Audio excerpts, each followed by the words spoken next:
Vamos a utilizar ahora las expresiones analíticas que hemos obtenido en bloques anteriores para calcular el campo eléctrico creado por distribuciones continuas de carga. El caso que vamos a resolver es el siguiente. Sea un segmento recto de longitud L cargado eléctricamente con una densidad de carga lambda positiva y constante. Vamos a calcular el campo eléctrico creado por este segmento de carga en un punto ubicado a una distancia h del segmento. El punto lo llamamos P y en el dibujo está ubicado de manera tal P que la perpendicular que pasa por él, perpendicular a la recta que contiene el segmento, intersecta esta dentro de los límites del segmento, es decir, P está contenido dentro de los límites del segmento, pero vamos a ver que las ecuaciones que obtengamos van a ser válidas también cuando P esté fuera de los límites del segmento. Las expresiones que habíamos obtenido, primero la expresión vectorial, E igual 1 sobre 4pi epsilon 0, integral extendida a L de lambda diferencial L sobre R cuadrado en R. Para este caso particular, vemos que al descomponer la expresión vectorial en sus componentes, nos quedarán dos componentes, la componente en X y la componente en Y. Elegimos un sistema de coordenadas, ubicamos el origen en el pie de la perpendicular que pasa por P, de la perpendicular al segmento que pasa por P. Al eje X lo ubicamos de izquierda a derecha, de manera que esta será la dirección y sentido del versor Y, y al eje Y lo ubicamos vertical y hacia abajo, de manera que esta será la dirección y sentido del versor J. Está claro que cualquier elemento del segmento genera contribuciones al campo eléctrico que están en el plano del pizarrón y por lo tanto todo el campo eléctrico generado por el segmento de carga estará en el plano del pizarrón. Dibujemos un elemento del segmento de carga de longitud diferencial X. Esta será la coordenada X. Este será el radio R que figura en esta ecuación. El versor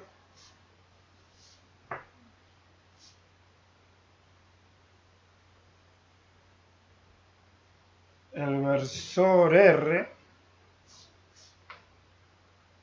irá desde X hacia el punto P, este es el versor R, y como la carga lambda es positiva,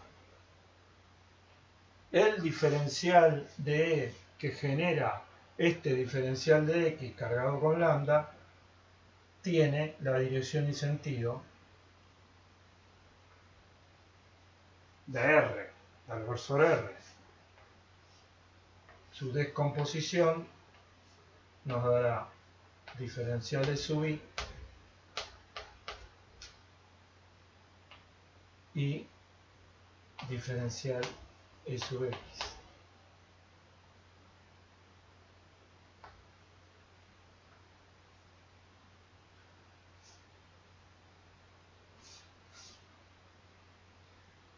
Las componentes serán entonces E sub X igual 1 sobre 4pi epsilon 0, la integral extendida L de lambda coseno de alfa diferencial L sobre R cuadrado, y E sub I será 1 sobre 4pi epsilon 0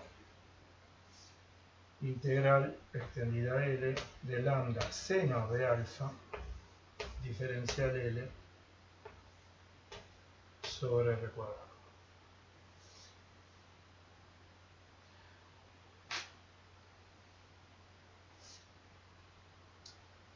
Alfa es este ángulo que forma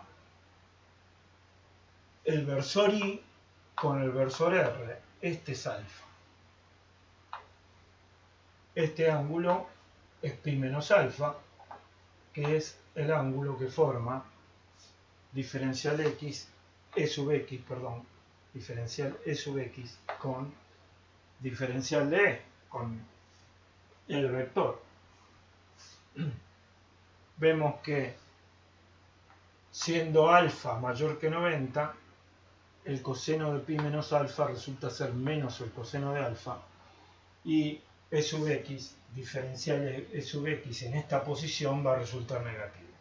Eso nos va a dar los signos correctos. También podemos decir que diferencial e sub i apunta en el sentido positivo del versor j, lo cual se corresponde con el hecho de que el seno de pi menos alfa es igual al seno de alfa. Lo que tenemos que hacer ahora es elegir una variable de integración y poner todas las variables del integrando, de los integrandos de cada uno de estos dos, en función de una sola de ellas. Por empezar, diferencial L es igual a diferencial X, y de la figura tangente de pi menos alfa es igual a h sobre x.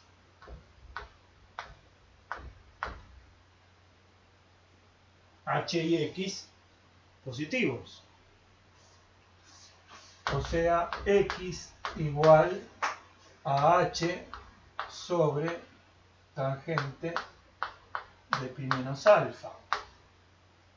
X entonces igual a menos h sobre tangente de alfa.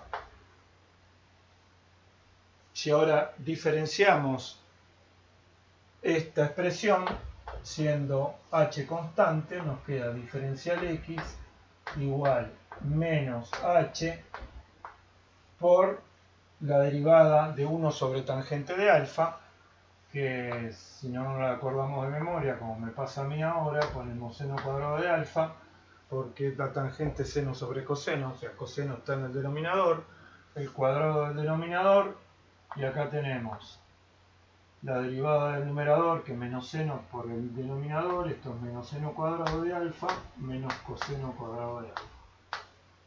Y esto por diferencial alfa. O sea,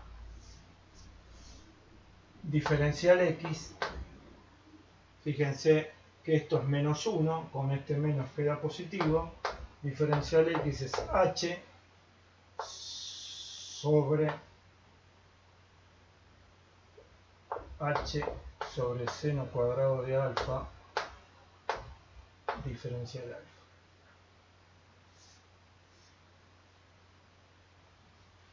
Bien, aquí el ejercicio de física se convierte durante unos minutos en un ejercicio de análisis matemático, pero después lo vamos a reconvertir rápidamente en un ejercicio de física.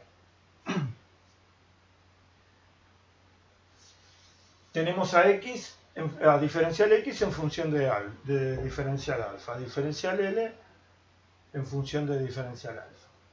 Lambda es constante, sale de la integral, nos falta expresar a r cuadrado en función de alfa. Aquí lo tenemos.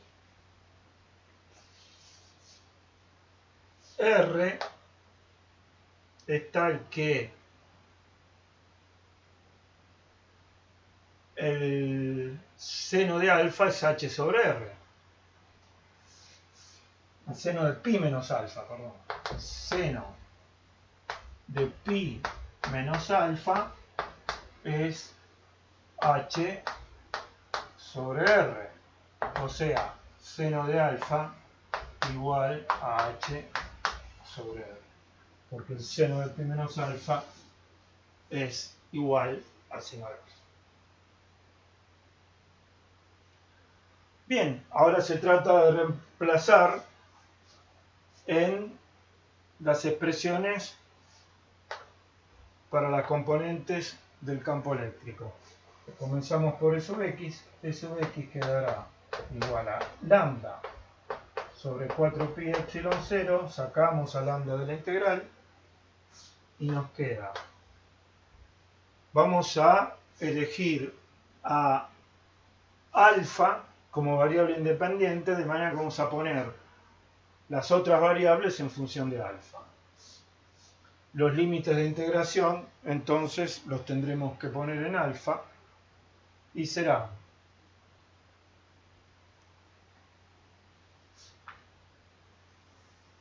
alfa 1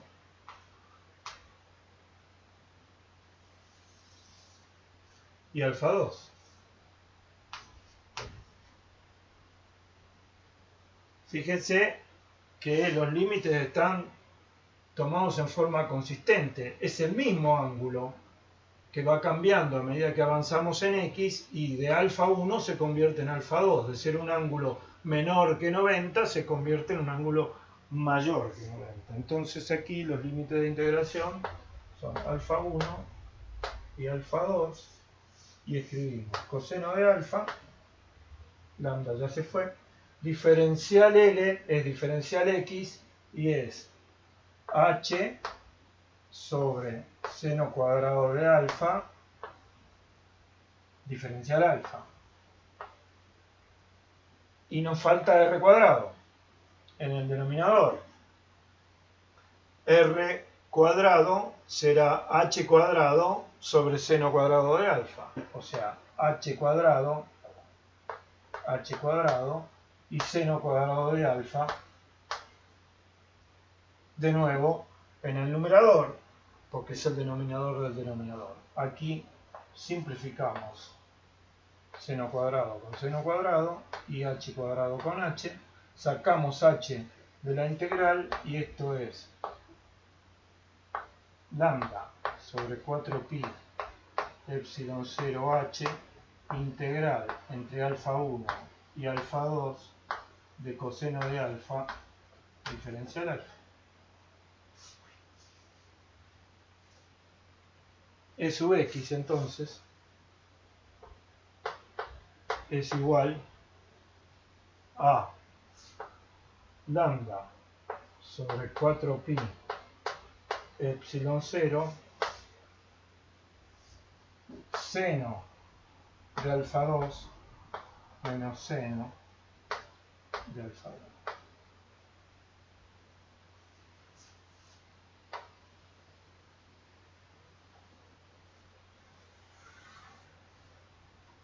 La integral de coseno es seno y por lo tanto así queda expresado E sub x. Y ahora es el momento de volver a convertir este problema en un problema de física. ¿Es razonable esta expresión? Mientras solo hicimos matemática, bien podríamos habernos equivocado y haber hecho mal alguna simplificación o algún pasaje de término o alguna derivación. Veamos si esta ecuación para la componente X del campo eléctrico creado por el segmento de carga en el punto P es razonable. Lo primero, acá me estoy olvidando de algo, H, porque si no, no iba a ser razonable.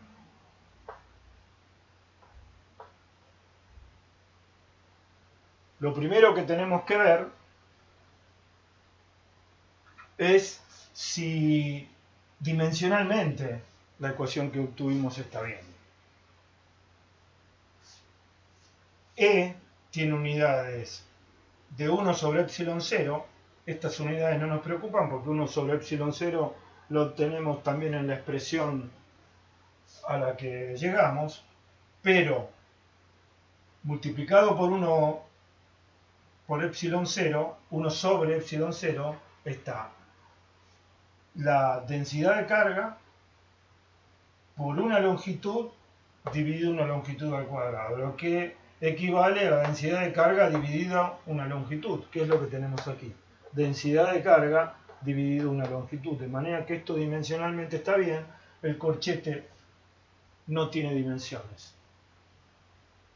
Y ahora analicemos cualitativamente los valores que nos arroja esa ecuación. Tenemos seno de alfa 2 menos seno de alfa 1.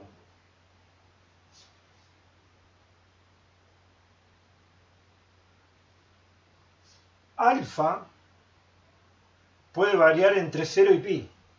En este dibujo varía entre un ángulo menor que 90 grados y uno mayor que 90 grados por la posición que le dimos a P.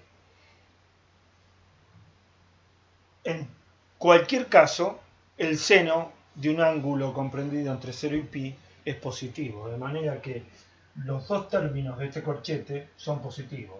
Ahora fíjense que alfa 2 en este dibujo será mayor que 90 grados y alfa 1 menor que 90 grados porque P lo elegimos de manera tal que la normal que pasa por él, la normal a la recta que contiene el segmento y pasa por P, intersecta la recta dentro de los límites del segmento. Por eso alfa 1 menor que 90 grados y alfa 2 mayor. Esto implica que el seno de alfa 2 va a ser positivo y de valor absoluto menor que el seno de alfa 1 también positivo. O sea, este corchete va a ser negativo y para esta posición E sub x va a resultar negativo. O sea, del respecto del origen de coordenadas hacia la izquierda, que es lo que tenemos que esperar. Los signos están bien. Y veamos ahora la variación de el campo eléctrico E sub x, de la componente del campo eléctrico de E en x, cuando manteniendo h cambiamos la posición del punto P. Hagamos un lugar acá. Este es el segmento L que vuelvo a dibujar. Imaginémonos otras posiciones de P. Supongamos que ubicáramos a P justo sobre la mediatriz del segmento de carga L. Si ubicamos a P sobre la mediatriz, resulta ser alfa 1 igual a 180 menos alfa 2, o mejor dicho, dado que alfa 1 es menor que 90, alfa 2 resulta ser 180 menos alfa 1, porque al estar P sobre la mediatriz del segmento, este triángulo resulta ser un triángulo isósceles, y estos dos ángulos interiores son iguales. Por lo tanto, este corchete se anula, el seno de alfa 1 es igual al seno de alfa 2 y E sub x es igual a 0, lo cual es correcto, porque sin evaluar una integral nos damos cuenta que en esta posición de P, cada segmento a un lado de la mediatriz tiene uno correspondiente con una componente de sub x que se opone.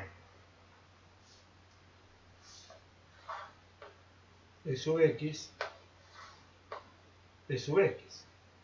O sea, esta fórmula deriva correctamente un valor nulo de E sub x si P está ubicado sobre la mediatriz del segmento. ¿Qué ocurre si P está ubicado sobre uno de los bordes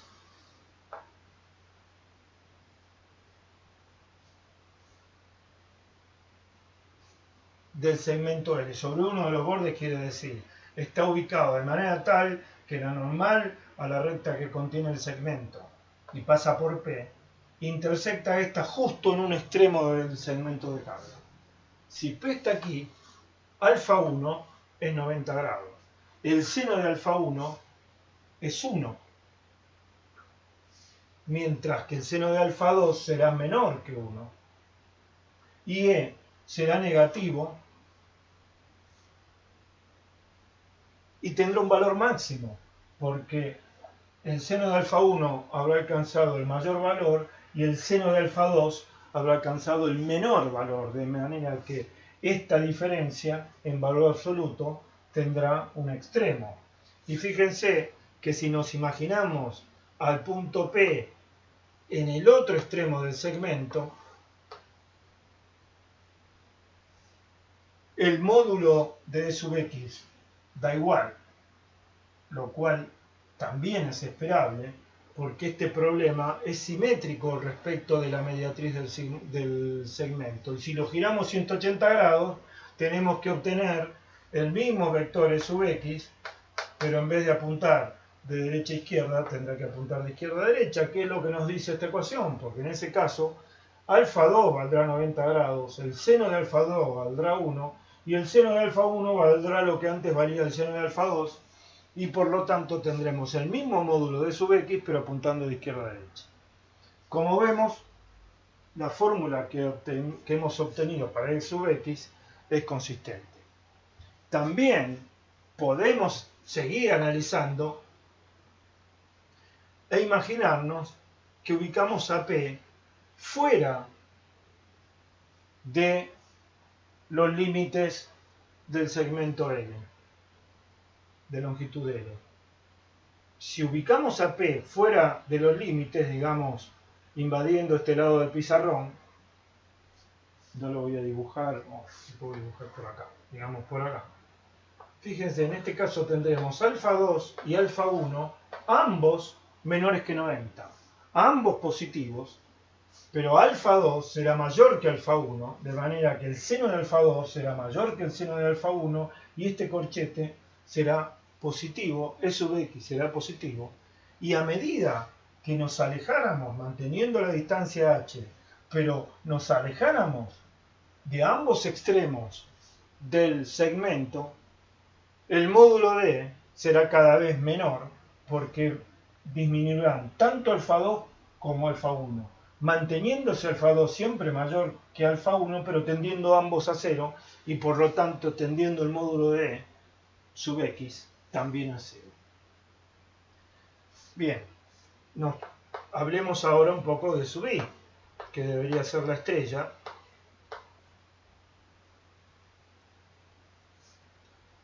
De este análisis y se ha convertido en un actor secundario.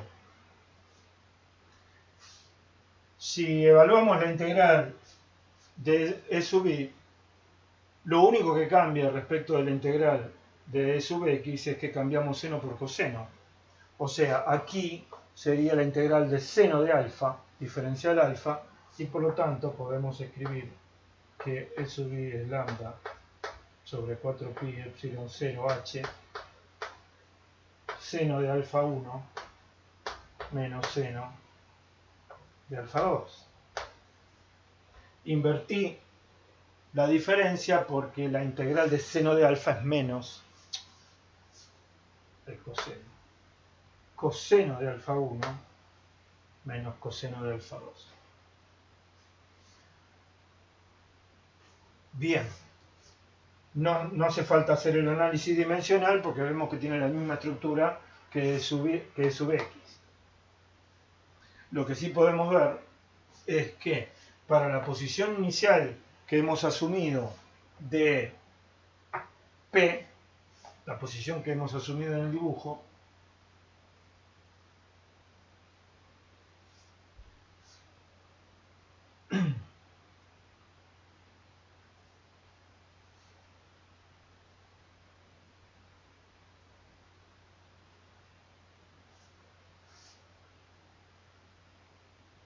tanto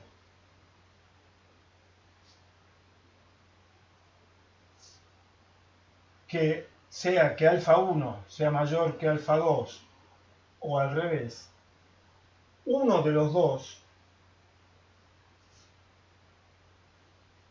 cambia de signo, coseno de alfa 2 será siempre negativo en este dibujo, en este esquema en el que dibujé, porque alfa 2 es mayor que 90 grados, y al ser el coseno de alfa 2 negativo y el coseno de alfa 1 positivo,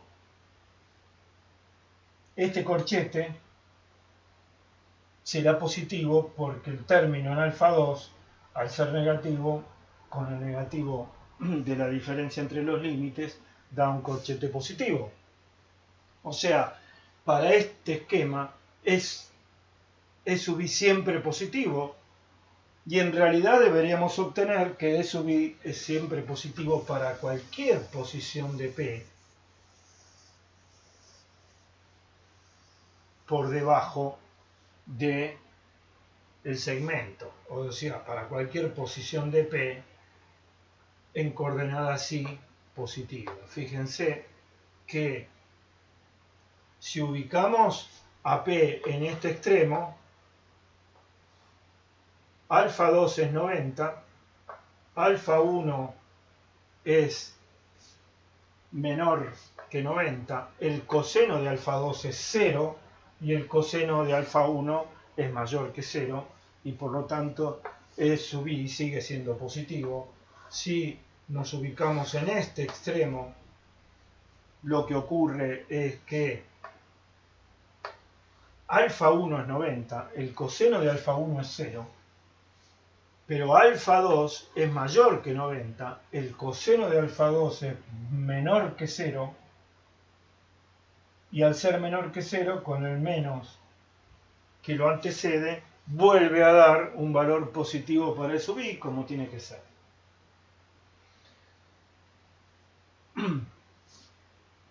Podemos hacer análisis adicionales. ¿Qué ocurre si el segmento es infinito?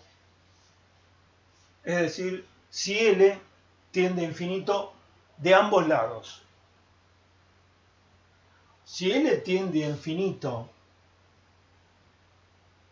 de ambos lados,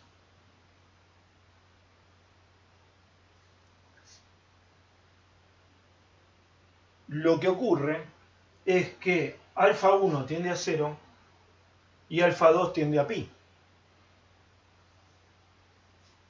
E sub x tiende a 0 porque el seno de 0 es 0 y el seno de pi también es 0.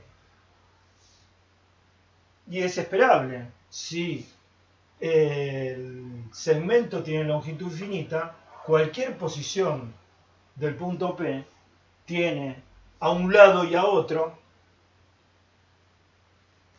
siempre elementos diferencial L que se oponen, que generan, componentes E sub x que se oponen. Y por lo tanto, si el segmento de carga se extiende a un lado y a otro hasta el infinito, la componente en x es nula. Y la componente en y, si alfa 1 es 0 y alfa 2 es pi, esto es 1 menos 1, 2. E sub i para un segmento de carga infinito, es decir, para una línea infinita de carga, es lambda sobre 2 pi epsilon 0h. Ese resultado lo vamos a utilizar en breve cuando derivemos por otros medios el campo eléctrico creado por una línea infinita de carga. ¿Qué ocurre si el segmento es semi-infinito y P está ubicado en el extremo próximo? O sea, el segmento de carga se extiende, en este caso, que acabo de representar, se extiende hasta el infinito hacia la derecha. Lo que obtendré es alfa 1 igual a 90, y alfa 2 igual a pi. O sea, tendré, en este caso, el seno de alfa 2 igual a 0, el seno de alfa 1 igual a 1 y E sub x valdrá menos lambda sobre 4 pi epsilon 0h, o sea, E sub x vale la mitad de lo que vale E sub i en módulo cuando el segmento es infinito. Y en este caso, E sub i, si el segmento es semi-infinito y P está ubicado en el extremo próximo, E sub i es con alfa 1 igual a 90 y alfa 2 igual a pi, el coseno de 90 es 0 y el coseno de pi es menos 1, queda E sub i igual lambda sobre 4 pi epsilon 0h, es decir, E sub i igual a E sub x. Y cuando el segmento de carga es semi-infinito y P está ubicado en el extremo próximo, el vector E resulta estar a 45 grados para cualquier distancia del segmento.